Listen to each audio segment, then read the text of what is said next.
മുനമ്പത്ത് ഭൂമി വിൽപ്പനയ്ക്ക് സൗകര്യം ചെയ്തു കൊടുത്തത് അന്നത്തെ DCC സെക്രട്ടറി എന്ന മന്ത്രി പി രാജീവ്. നികുതി അടയ്ക്കുന്നതിനെതിരെ നിലപാടെടുത്തവരാണ് UDF. ശാശ്വത പരിഹാരത്തിനാണ് സർക്കാർ ശ്രമിക്കുന്നതെന്നും മന്ത്രി പറഞ്ഞു. വിഷയത്തിൽ യാതൊരു ആശങ്കയുമില്ലെന്ന് സമരസമിതിയും വ്യക്തമാക്കി.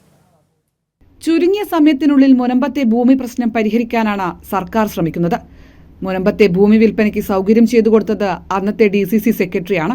പ്രശ്നം 15 മിനിറ്റ് കൊണ്ട് പരിഹരിക്കാമെന്ന് പറയുന്നതും ഇക്കൂട്ടറാണെന്ന് മന്ത്രി പി രാജീവ് പറഞ്ഞു. നിയമസഭയിൽ തന്നെ 2022 ഡിസംബർ 12-ന് ഞങ്ങൾ നികുതി വാങ്ങിക്കാൻ തീരുമാനിച്ചപ്പോൾ അതിനെതിരെ UDF കൊണ്ടുവന്ന സബ്മിഷൻ എന്നിട്ടാണ് 5 മിനിറ്റ് കൊണ്ട് തീർക്കാമെന്ന് പ്രശ്നം ഇവർ പറയണത്.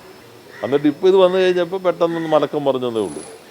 ഇപ്പോഴത്തെ കമ്മീഷൻ്റെ പരിശോധന എന്നുള്ളത് അവിടെയുള്ള ബോണോഫൈഡ് ഒക്യുപ്പൻസ് അങ്ങനെയുള്ള ആളുകളുടെ നിയമപ്രകാരം അവിടെ താമസിച്ചുകൊണ്ടിരിക്കുന്ന ആളുകളുടെ അവകാശവും സുരക്ഷയും എങ്ങനെ നമുക്ക് ഉറപ്പുവരുത്താൻ കഴിയും നിയമപരമായിട്ട്. ഇതാണ് കമ്മീഷൻ പരിശോധിക്കുന്നത്.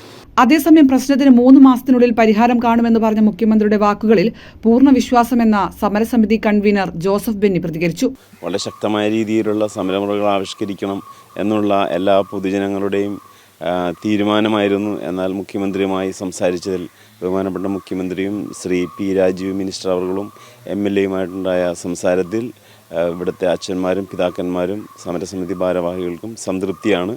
തീവ്രമായ ഒരു നിലപാടുകളെടുക്കാതെ വളരെ രമ്യമായി 3 മാസം കൊണ്ട് ഞങ്ങൾക്കിത് പരിഹാരം കാണുമെന്നറിഞ്ഞതിൽ തന്നെ വളരെ സന്തോഷവുമുണ്ട്. അതുകൊണ്ട് തന്നെ ഒരു പ്രാർത്ഥനയോടുകൂടിയുള്ള ഒരു ചെറിയ നിരാഹാര ഉപവാസം മാത്രം അനുഷ്ഠിച്ചുകൊണ്ട് മുന്നോട്ട് പോകാൻ തന്നെയാണ് ഞങ്ങൾ തീരുമാനിച്ചിരിക്കുന്നത്.